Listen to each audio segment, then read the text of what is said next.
हाँ जी, बिस्मिल्लाहिर्रहमानिर्रहीम। अच्छा, मैं स्क्रीन कनेक्ट कर रहा हूँ। तो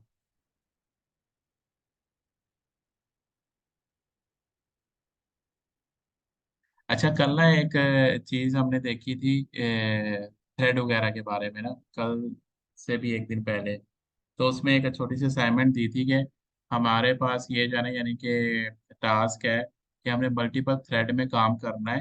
ठीक है, तो मल्टीपल थ्रेड में काम करने के बाद जो हमारे सारे थ्रेड जब हम स्टार्ट करेंगे वो थ्रेड हमारे स्टार्ट हो जाए। और ये वाली लाइन ना यानी कि ये जब सारे थ्रेड कंप्लीट हो जाए ना, उसके बाद जो है ना ये काम शो हो। ठीक है, तो ये अबू जर ने कर ली थी। तो मैंने कहा कि इसमें एक पॉइंट था जो डिस्कस करना था आप लोगों के साथ। तो वो ये था कि देखो इधर अबू जर ने ना ये वाली एक्चुअली ये वाला फंक्शन यूज होता है, T3 डॉट ज्वाइन। ठीक है, यानी कि T3 कौन सा, ये वाला थ्रेड जब ये खत्म होगा ना, ये वाली लाइन ना इस थ्रेड के खत्म होने का वेट करेगी। ये वाली लाइन जब तक इससे आगे नहीं जाएगी जब तक ये वाला थ्रेड कंप्लीट नहीं होगा। ठीक है, अब जब ये वाली लाइन इससे आगे नहीं जाएगी, ठीक है, तो ये वाली लाइन नहीं चलेगी, कंपाइलर हमारा ये वाली लाइन नहीं चलाएगा। अब ये पूरा कोड जो है ना परफेक्टली फाइन है, यानी कि आउटपुट भी सही दे रहा है, इनपुट सही है, आउटपुट भी सही दे रहा है। लेकिन ना इसके अंदर एक ड्रॉबैक है, इसके अंदर एक इशू है जिसकी वजह से ना कभी जो है ना फेलियर आ सकता है इसमें। कोई यानी कि एक आधा मिनट के लिए सोच के देख के बताएगा कि इसके अंदर क्या ड्रॉबैक है। एज पर सिंटेक्स और एज पर लॉजिक ये कोड सही है।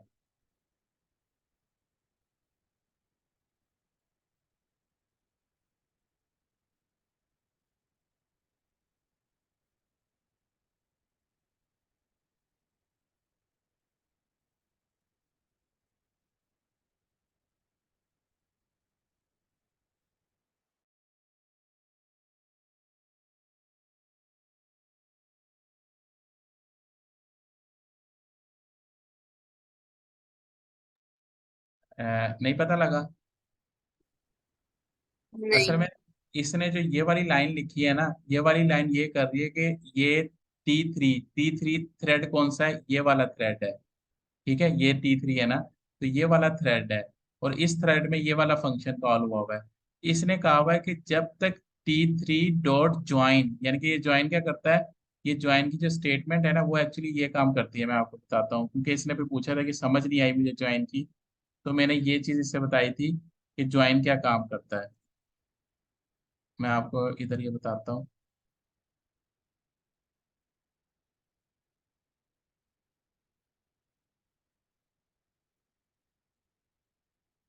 Join. This method is used to make all calling thread wait until current thread terminate or complete its task।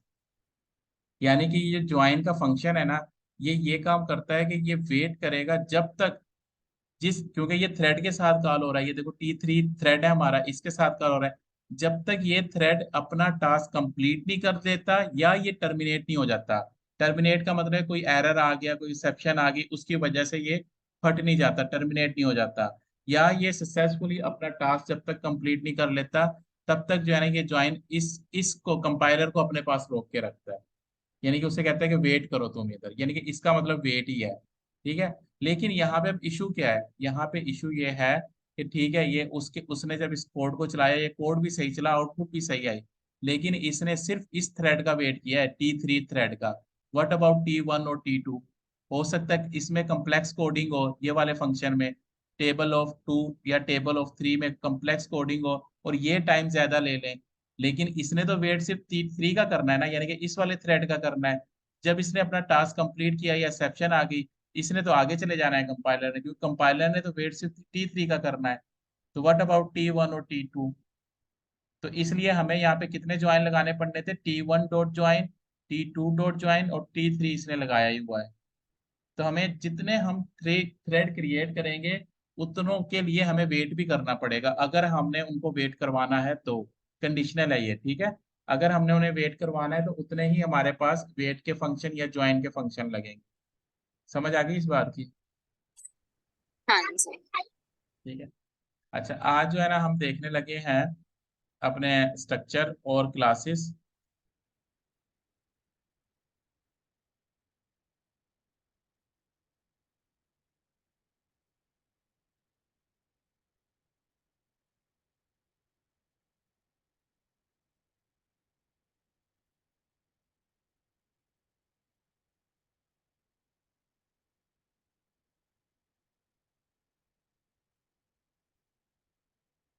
Actually ये जो स्ट्रक्चर है ना, ये वाला कीवर्ड, ये वाला, ये ये सेम एज क्लासेस कॉन्सेप्ट था जब तक हमारे पास ओप नहीं आई थी, जब तक हमारे पास दुनिया में क्लासेस इंट्रोड्यूस नहीं ना हुई थी। उससे पहले हमारे पास स्ट्रक्ट यूज होता था, जिसे हम स्ट्रक्चर भी कहते हैं। ठीक है। और ये जो स्ट्रक्ट है या जो स्ट्रक्चर है, ये सेम एज क्लासेस था, यानी कि क्लासेस से पहले जो है स्ट्रक्चर ही था।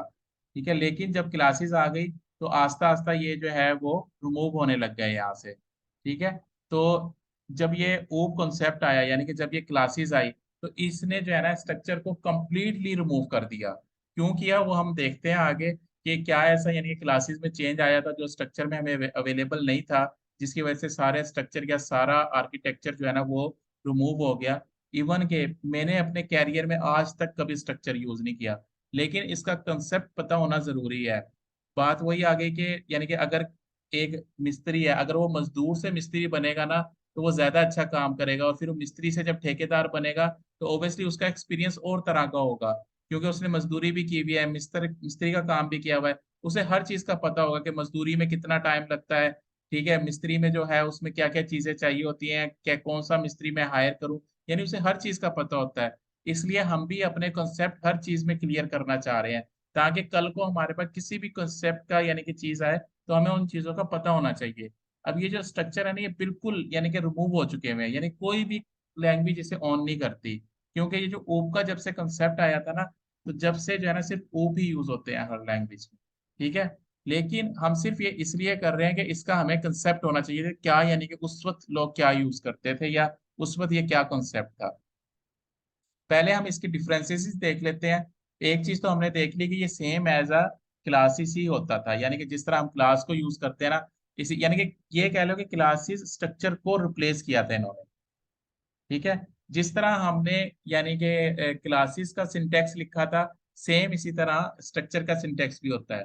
ठीक है। सेम स्ट्रक्चर के अंदर भी हमारे पास कंस्ट्रक्टर होता है, सेम इसके अंदर भी हम वेरिएबल यूज कर सकते हैं, सेम इसके अंदर भी हम फंक्शन यूज कर सकते हैं, और सेम स्ट्रक्चर जो है वो नेम स्पेस के अंदर ही हम डिक्लेयर कर सकते हैं। ठीक है। जिस तरह हम क्लास करते हैं, यानी क्लास की जितनी फंक्शनैलिटी है ना, बाय लुक सेम फंक्शनैलिटी वो स्ट्रक्चर की भी है, लेकिन बैकएंड पे टोटली डिफरेंट है स्ट्रक्चर और क्लासेस। और अब जो है ना पूरी दुनिया में सिर्फ क्लासेस ऑन होती हैं, स्ट्रक्चर कोई भी ऑन नहीं करता। कहाँ पे ऑन करते हैं वो, यानी कि बहुत बड़े बड़े हाई लेवल पे जो सोचते हैं ना चीजों को, वो ऑन करते हैं। ठीक है। लेकिन वो किस लेवल क्यों ऑन करते हैं वो भी अभी हम आज डिस्कस कर लेंगे। अच्छा, पहला इसका डिफरेंस क्या है? Classes can be inherit whereas structure can not.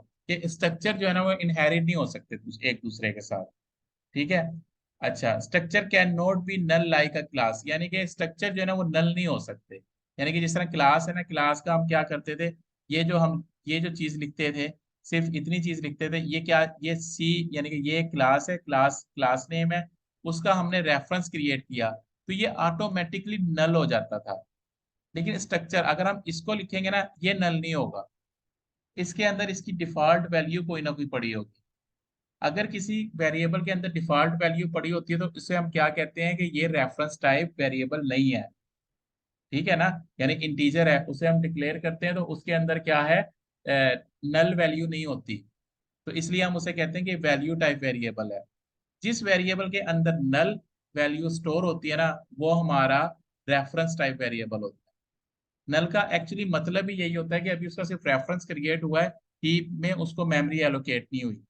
और स्टैक और हीप का कंसेप्ट अब आप लोगों को है, इसलिए हम कहते हैं कि जितने भी हमारे वैल्यू टाइप डाटा मेंबर या वेरिएबल है ना, वो स्टैक में क्रिएट होते हैं, और जितनी भी हमारी रेफरेंस टाइप डाटा टाइप या वेरिएबल है, वो हमारे हीप पे क्रिएट होते हैं। अच्छा, structure can not have any destructor such as a class. इसका कंस्ट्रक्टर तो होता है, स्ट्रक्चर का कंस्ट्रक्टर होता है, लेकिन इसका डिस्ट्रक्टर नहीं हम लिख सकते। ठीक है। अब इसमें ना ये लॉजिकल चीज है कि डिसेक्टर हम क्यों नहीं लिख सकते। डिसेक्टर हम इसलिए नहीं लिख सकते क्योंकि इसमें मेमोरी एलोकेशन हीप पे नहीं होती, क्योंकि ये वैल्यू टाइप है। सारी मेमोरी एलोकेशन किस पे होती है, स्टैक पे होती है। और स्टैक के लिए हमें मेमोरी डी एलोकेशन करने के लिए किसी भी डिसेक्टर की जरूरत नहीं होती। हमें डिसेक्टर या मेमोरी डी एलोकेशन की जरूरत कहाँ पे होती है, जहां पे उसका रेफरेंस क्रिएट किया हो, यानी कि उसके रेफरेंस को हमने डी एलोकेट करना होता है ना। स्ट्रक्चर में रेफरेंस यूज ही नहीं होता, स्ट्रक्चर तो है ही वैल्यू टाइप, तो इसलिए इसका डिसेक्टर नहीं होता, ठीक है।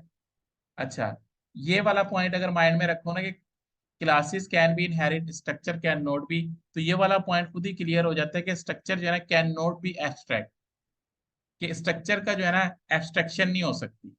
एब्स्ट्रैक्शन नहीं हो सकती क्यों? क्योंकि ये इनहेरिट नहीं हो सकते, ठीक है। इसलिए स्ट्रक्चर जब भी होंगे हमारे पास, वो क्या होंगे हमारे पास, यानी कि डिफाइंड होंगे।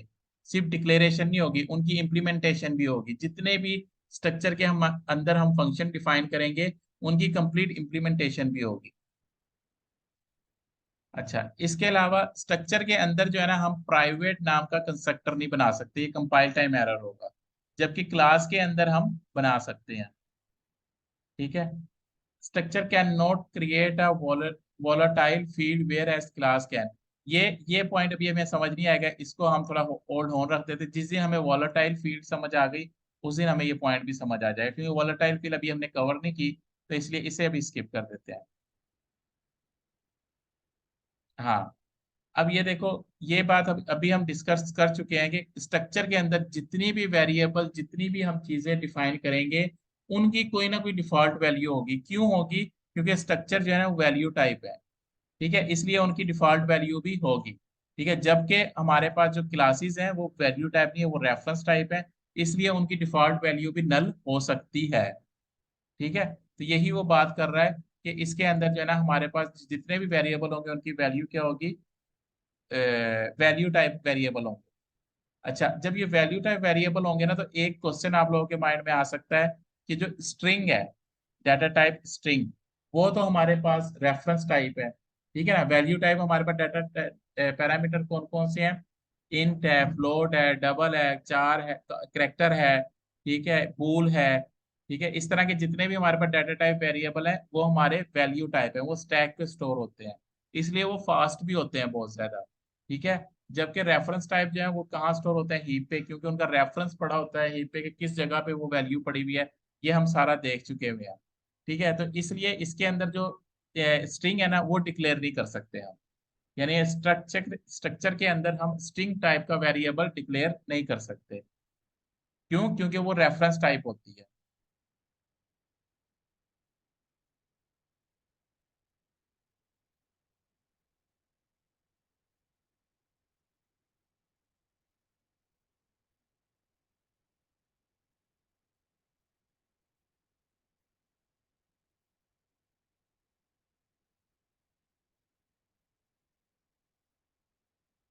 अच्छा, इधर ये पॉइंट लिखा हुआ है कि इसके अंदर जो है ना ये यानी कि ये बात हम क्लियर कर चुके हैं, स्ट्रिंग जो है वो क्या होती है, हम अलाउ, ये यानी कि स्ट्रक्चर जो है ना, स्ट्रक्चर ये अलाउ नहीं करता, जबकि क्लास अलाउ करती है, ये हम देख चुके हैं अभी। अच्छा, अब जो मेन जो चीज है ना, मेन डिफरेंस, वो हमने देखना है, तो हमें ये स्ट्रक्चर समझ में आ जाएगा। ये तो इसकी लिमिटेशन थी जो हमने देखी हुई है, ये मैंने ऑलरेडी इसलिए मैसेज भी कर दी थी। इसको हम देखते हैं, ये देखो, ये हमने एक क्लास डिफाइन की है, ठीक है, सॉरी, पहले एक स्ट्रक्चर डिफाइन किया है, उसके अंदर एक इन टाइप का वेरिएबल ले लिया, बस इससे ज्यादा कुछ नहीं किया। सेम इसी तरह क्लास डिफाइन की है, उसके अंदर भी हमने एक इन टाइप का वेरिएबल ले लिया। अब इन दोनों में देखना डिफरेंस क्या आता है, ये सिर्फ बात समझने वाली है, और इसको हम थोड़ा सा इम्प्लीमेंटेशन की तरफ भी ले जाते हैं।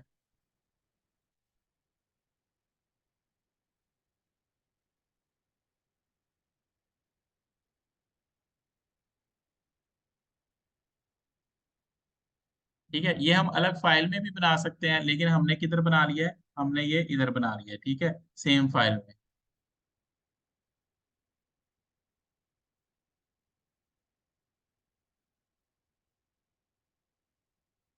अच्छा,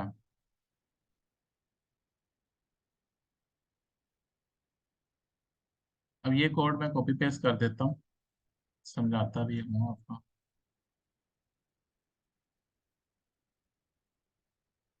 अब ये देखो, मैंने ऑब्जेक्ट क्रिएट किया इसका, स्ट्रक्चर का, ये वाली जो मेरी क्लास स्ट्रक्चर है, ठीक है। इसी तरह मैंने इसका रेफरेंस भी क्रिएट किया है, ठीक है।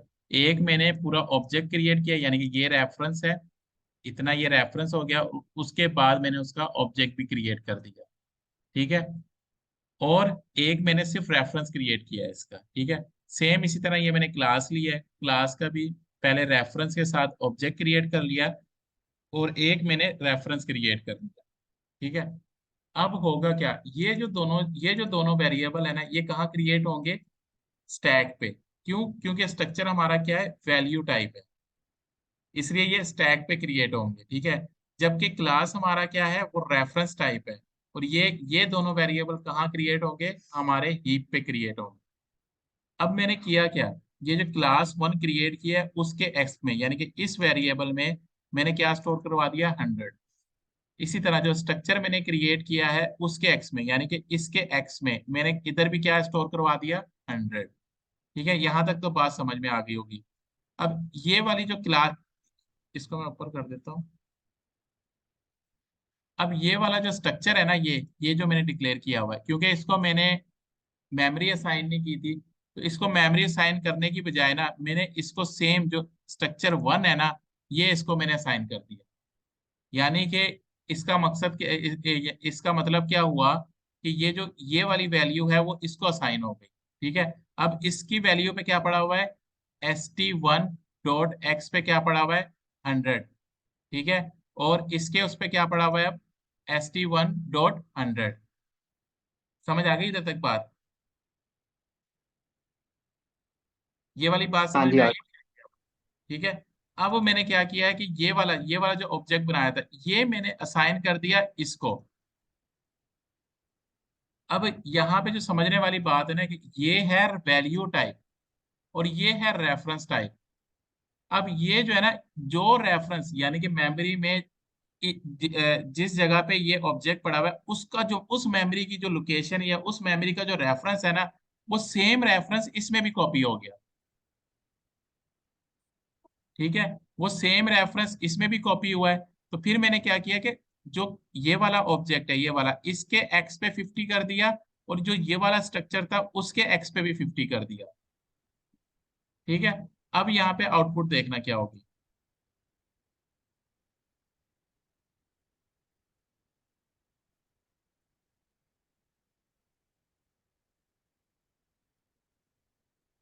अच्छा, आउटपुट क्या शो कराई हुई है, पहले st1, जिसमें ये क्योंकि ये x की वैल्यू करवाई हुई है शो, इधर भी st2 x की वैल्यू शो कराई हुई है।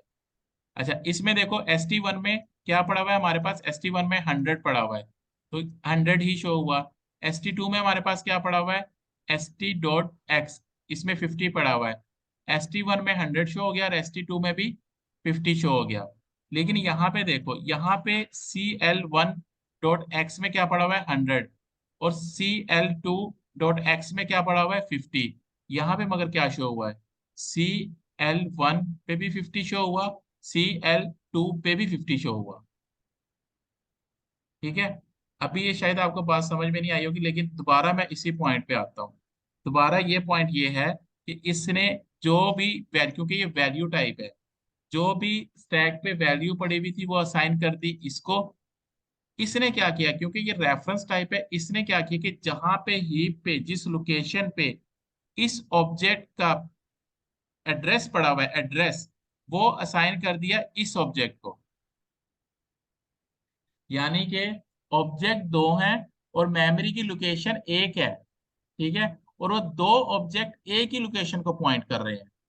तो इसलिए इसने जब क्लास टू के एक्स पे जब उसने वैल्यू को चेंज किया, क्योंकि क्लास टू और क्लास वन ये हीप की ऐसी लोकेशन को पॉइंट कर रहे थे जो एक ही ऑब्जेक्ट को पॉइंट, यानी कि दो ऑब्जेक्ट एक ही लोकेशन को पॉइंट कर रहे थे, ठीक है। तो जब उस रेफरेंस पे एक्स पड़ा हुआ था, ठीक है, यानी कि उस रेफरेंस पे जहां पे भी एक्स पड़ा हुआ था, वो क्या उसने असाइन कर दिया, उसे 50 असाइन कर दिया।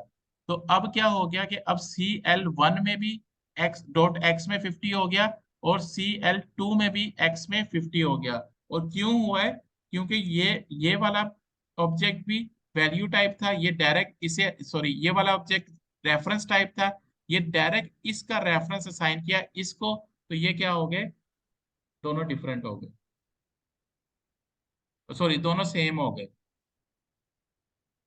ठीक है। क्योंकि ये हीप में स्टोर होते हैं, यहाँ पे इनकी वैल्यू नहीं स्टोर हुई, यानी कि यहाँ पे इनकी वैल्यू नहीं असाइन हुई, बल्कि यहाँ पे क्या असाइन हुआ है, इनको वो चीज असाइन हुई है जो यानी कि रेफरेंस को पॉइंट कर रहे थे। अब अगर मैं ये कहता हूं कि ST2 sorry ST1 dot x करता हूं और इसको 150 कर देता हूं, ठीक है। अब ये मेरे पास अलग ऑब्जेक्ट है और ये मेरे पास अलग ऑब्जेक्ट है। क्यों? क्योंकि ये वैल्यू टाइप है, लेकिन CL2 में और CL1 में एक ही रेफरेंस पड़ा हुआ है, यानी कि ये मेमोरी का एक ही ऐसा रेफरेंस पड़ा हुआ है जो दोनों ऑब्जेक्ट एक ही को पॉइंट कर रहे हैं। तो इसलिए चाहे मैं, अब इधर देखो, इसने अभी CL2 में 50 रखवाया है, अब मैं इधर CL1 में 1 के एक्स पे 600 रखवा देता हूँ। यहां पे मैं लगाता हूँ ब्रेक पॉइंट। ये देखना, अब ये यहाँ पे आया। अभी देखो इसके पास क्या पड़ा हुआ है, नल, ठीक है। लेकिन इसके पास पूरा ऑब्जेक्ट पड़ा हुआ है। इसके पूरे ऑब्जेक्ट में एक्स पे क्या पड़ा हुआ है, 100, जो कि हमने ये स्टोर करवाया था। अब इस पे देखो, इसके एक्स पे क्या पड़ा हुआ है, 0, नल नहीं पड़ा हुआ। क्यों? क्योंकि ये वैल्यू टाइप है, इसको नल हम असाइन कर ही नहीं सकते। तो फिर इसने क्या किया कि इसके एक्स पे भी उसने क्या रखवा दिया, 100। अब X1 पे क्या पड़ा हुआ है, 100। अब ST1 को असाइन कर दिया ST2 में, क्योंकि दोनों वैल्यू टाइप थी तो इनकी वैल्यू जाएंगी एक दूसरे के पास, ठीक है। तो मैं नेक्स्ट पे क्या, ये नेक्स्ट पे जो काम कर रहे हैं ना, यानी कि ये जो रेफरेंस है ये असाइन हो रहा है इस रेफरेंस को,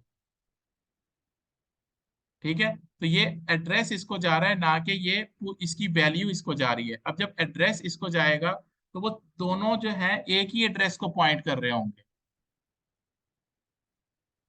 ठीक है। तो अब क्या किया यहाँ पे, ये देखो, इसके अंदर भी सेम एड्रेस आ गया और इसके अंदर भी सेम एड्रेस आ गया, जो कि किसका है, कंसोल F4 क्लास एग्जाम्पल का है। और इसी तरह सेम इसके अंदर भी वही है, ठीक है। अब मैंने क्या किया कि इसके अंदर यानी कि ST1 के अंदर 150 रखवा दिया। ST1 के अंदर देखो 150 आ गया, और ST2 उसके अंदर अभी भी 100 है। वो 100 कहाँ से आया हुआ है, वो यहाँ से आया हुआ है। अगर इसका रेफरेंस होता है इसके पास, तो इसका रेफरेंस एक ही जगह को पॉइंट कर रहा होता। तो एक ही जगह पे जब पॉइंट करता तो वो क्या होता, वो यहाँ पे ये भी चेंज होता, क्योंकि ये रेफरेंस नहीं है, ये वैल्यू टाइप है। इसलिए इसने क्या किया है, इसने इसको जो है अलग से डील किया है। और इसकी रेफरेंस और इसकी एग्जांपल यही है कि जिस तरह आप लोगों को याद हो कि जब हम लोग ये रेफरेंस टाइप और वैल्यू टाइप कर रहे थे, तो हमने एक एग्जांपल ली थी कि वैल्यू टाइप क्यों फास्ट होती है और रेफरेंस टाइप क्यों स्लो होती है, ठीक है। फॉर एग्जाम्पल, यानी कि मेरा एक दोस्त है वकास, मैंने उसके घर जाना है, ठीक है। अगर मुझे डायरेक्ट घर पता है तो वो मेरे लिए बहुत आसान काम है, ठीक है। तो लेकिन मुझे अगर डायरेक्ट घर नहीं पता, तो बीच में एक बंदा, एक और मेरा फ्रेंड है, उसका ABC नाम है, ठीक है ना। अब मैं उस ABC का मुझे पता है कि वो कहाँ पे है, ठीक है। तो क्या होगा कि मेरा जो वो क्या नाम है उसका, ABC को मैं पॉइंट करूंगा और वो मुझे वकास के घर छोड़ेगा। लेकिन अगर, यानी कि ये कह लो कि मेरे एक और दोस्त ने वकास के घर जाना है और वो मुझसे पूछने आता है, तो मैं उसे ये कहता हूँ कि यार मुझे उसका घर डायरेक्ट नहीं पता, लेकिन मुझे एक ABC पर्सन है, उसका मुझे पता है, तू उसके पास चला जा, वो तुझे डायरेक्ट उसके घर ले जाएगा। अब यहाँ पे बात समझना, जब मेरा दूसरा फ्रेंड आया, यानी उसका नाम चलो सईद कर लो, सईद ने भी वकास के घर ही जाना था, ठीक है। जब वो मेरा फ्रेंड मुझसे पूछने आया, ठीक है, उससे पहले जो है ना वकास ने अपना घर चेंज कर लिया था, जो कि मुझे भी नहीं पता था, ठीक है। अब मुझे ये बताओ, मैं चाहे यानी कि ABC के पास जाऊं या सईद ABC के पास जाए, वो दोनों को एक ही घर पे लेके जाएगा, यानी कि जो उसने चेंज किया है। हालांकि जो वैल्यू चेंज हुई है उसकी, यानी कि जो वकास ने अपना घर चेंज किया है, वो मेरे इंफॉर्मेशन से, यानी कि मुझे इतना पता था कि फॉर एग्जांपल वो मॉडल टाउन रहता है, इतना मुझे पता था, लेकिन उसने घर चेंज कर लिया, ठीक है। क्योंकि मेरे पास सिर्फ रेफरेंस था, मेरे पास एक्चुअल लोकेशन नहीं थी। तो रेफरेंस मुझे उस जगह पे ले गया जहां पे उसकी रिक्वायर्ड लोकेशन थी, जो कि न्यू लोकेशन थी। सेम इसी तरह सईद के पास भी रेफरेंस है उसका। तो रेफरेंस क्या होता है कि वो एक रेफरेंस होता है और उसे मल्टीपल लोग असेस कर रहे होते हैं, और एक जो पॉइंट होता है जिसको असेस करना होता है वो एक होता है। तो यहाँ पे भी वही काम हुआ है कि CL1 के पास भी रेफरेंस है और CL2 के पास भी रेफरेंस है। अब ये जो x की वैल्यू थी जो कि 100 थी, बेशक वो थ्रू यानी कि C1 क्लास 1 के थ्रू गई थी, लेकिन सेम क्लास का रेफरेंस C2 के पास भी आ गया। तो इसलिए अगर हम x के रेफरेंस, क्योंकि ये तो रेफरेंस की जो जहां पे वो रेफरेंस जिस लोकेशन को पॉइंट कर रहा है वहां की वैल्यू चेंज हो रही है ना। जब वहां की वैल्यू चेंज हो रही है तो जो रेफरेंस उसे कॉल कर रहा है उनको वो चेंजेबल वैल्यू मिलेगी। ठीक है। तो इसी तरह करके जब मैंने क्लास 1 का रेफरेंस क्लास 2 में रखवा दिया, चाहे फिर मैं इसका x चेंज करूं, चाहे मैं यानी कि मैं x की वैल्यू चाहे इसके थ्रू चेंज करूं, चाहे मैं इसके थ्रू चेंज करूं, वो दोनों में चेंज हो रही होगी। अब अगर देखो मैंने x2 के जरिए से 50 दिया, तो यहाँ पे देखो क्या हो गया, 50 हो गया। अब सेम x1 के जरिए मैं x की वैल्यू, सॉरी क्लास 1 के जरिए मैं x की वैल्यू चेंज कर रहा हूँ, लेकिन देखो क्लास 2 के जरिए देखो तो 60 हो गया, और क्लास 1 के जरिए भी 600 है। ये वही एग्जांपल आ गया कि यानी कि वकास ने अपना घर चेंज किया है, क्योंकि हम दोनों रेफरेंस से कनेक्ट हैं, तो हम दोनों वकास के उसी घर को पॉइंट करेंगे जिस घर का जिस घर का एड्रेस ABC फ्रेंड के पास है, क्योंकि हमारे पास डायरेक्ट एक्सेस नहीं है ना उसकी।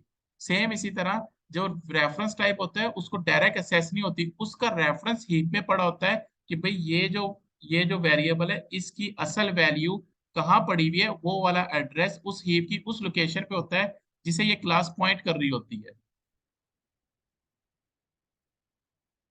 तो इसलिए करके जो है ना, ये इतना बड़ा डिफरेंस है क्लासेस और स्ट्रक्चर में, कि क्लासेस हमारे रेफरेंस टाइप होते हैं, तो कभी भी हमने एक क्लास को दूसरी क्लास का रेफरेंस असाइन कर दिया ना, तो उनका बिहेवियर दोनों का सेम हो जाएगा।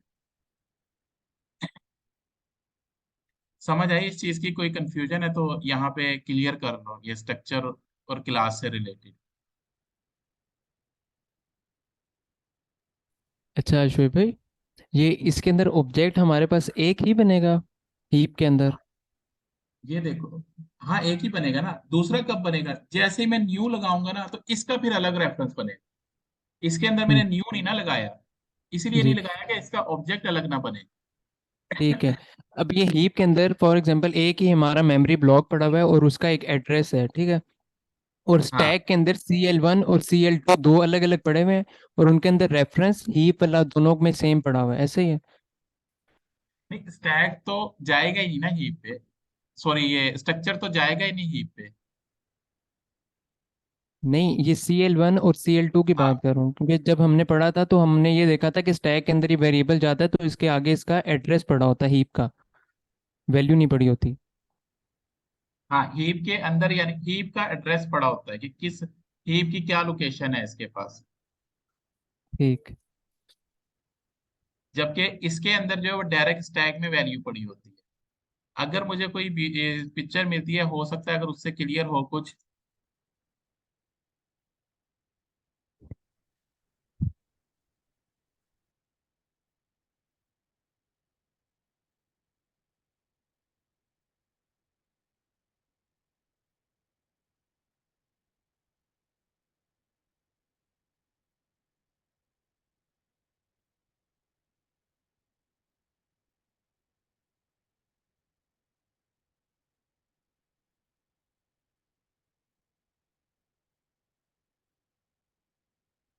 फिलहाल तो मुझे यही एक नजर आई है, ये वाली।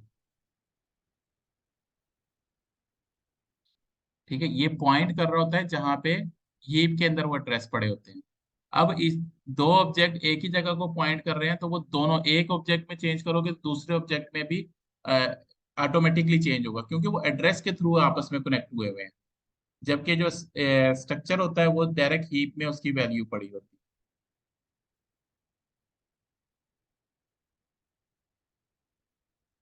सेम यही पिक्चर मिल रही है हर जगह। तो इसमें किसी को कोई कंफ्यूजन है कि स्टैक और क्यों, यानी कि अच्छा, एक सबसे मेजर चेंज जो आया था, यानी कि कौन, यानी कि किस मुकाबले में कौन सा जो है ना वो बेनिफिशियर है। हालांकि अगर अभी हमने देखा तो क्लासेस का डिसएडवांटेज है ये, कि भाई हमारे पास दो क्लासेस हैं, और दोनों क्लासेस जो है ना एक ही लोकेशन को पॉइंट करती हैं इसमें, जबकि स्ट्रक्चर इससे अच्छा नहीं कि जो अलग अलग पॉइंट करता है। इसके अलावा स्ट्रक्चर जो है ना कई दर्जे फास्ट होता है क्लासेस से। क्यों? क्योंकि उसकी रीजन यही है, क्लासेस पहले रेफरेंस को देखती है, रेफरेंस के बाद वैल्यू को देखती है। स्ट्रक्चर जो है डायरेक्ट स्टैक में वैल्यू को स्टोर करता है। तो जाहिर सी बात है, यानी कि अगर मुझे डायरेक्ट वकास का घर पता हो तो ये प्रोसेस ज्यादा फास्ट है बनिस्बत इसके कि पहले मैं एबीसी फ्रेंड के पास जाऊं और वो मुझे वकास के पास लेके जाए। तो इसलिए यानी कि ये फास्ट है। लेकिन अगेन माइंड में यही चीज आती है कि फिर ये क्लासेस इतनी फेमस क्यों हो गई कि आज स्ट्रक्चर को कोई पूछता भी नहीं है। रीजन इसकी है कि जितनी फिजिबिलिटीज आ गई थी ना क्लासेस में, कि आप इंटरफेसेस बना सकते हो, इनहेरिटेंस कर सकते हो, कोड की रेपिटिशन खत्म हो गई। अब देखो, इनहेरिटेंस का कितना बड़ा फायदा था कि हम पेरेंट के अंदर मेन कोड लिख दें और चाइल्ड के अंदर वो हम यूज कर लें, स्ट्रक्चर के अंदर वो नहीं कर सकते। तो इसका मतलब है कि जो कोड हमें पेरेंट के अंदर लिखा हुआ है वो दोबारा रिपीट करना होता अगर हम स्ट्रक्चर यूज कर रहे होते। इसके अलावा हम एक्सट्रैक्शन नहीं कर सकते, यानी कि अपनी फंक्शन की हाइडिंग नहीं कर सकते किसी भी थर्ड पर्सन से, क्योंकि हमारे पास ना इंटरफेस है ना हमारे पास एब्स्ट्रैक्ट है। तो इस तरह इस वजह से जो है ना इसके अलावा सबसे बड़ी चीज, इसमें हम लेट बाइंडिंग या अर्ली बाइंडिंग नहीं कर सकते। ठीक है, तो ये सारी चीजें फीचर जो है ना वो हमें क्लासेस ने दिए थे। तो इस वजह से जो है ना क्लासेस बहुत ज्यादा फेमस हो गई। और इस कंसेप्ट को जो है ना, यानी कि कह लो कि वर्ल्ड ने बहुत ज्यादा, यानी कि ना एक्सेप्ट, बहुत जल्दी एक्सेप्ट किया इसको। जबकि पीएचपी जो है ना वो अभी तक हमारे पास ऑब्जेक्ट ओरिएंटेड प्रोग्रामिंग नहीं है, यानी कि उसमें स्ट्रक्चर ही यूज होते हैं, उसमें यही चीजें यूज होती है। ठीक है, तो इसलिए ये दो इनमें डिफरेंस थे। तो अगर यानी कि एक बार और तुम सुनोगे तो इंशाल्लाह इस चीज की समझ आ जाएगी कि मेजर डिफरेंस क्या है इन दोनों में। तो अगर फिर भी कोई क्वेश्चन है जो अभी हम एड्रेस कर सकते हैं तो वो पूछ लो फिर।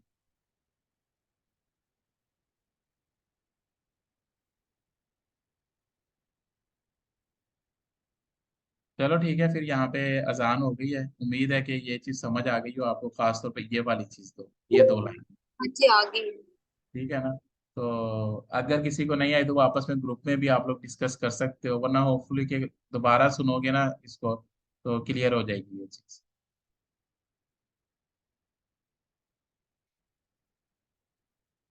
चलो ठीक है फिर, ओके।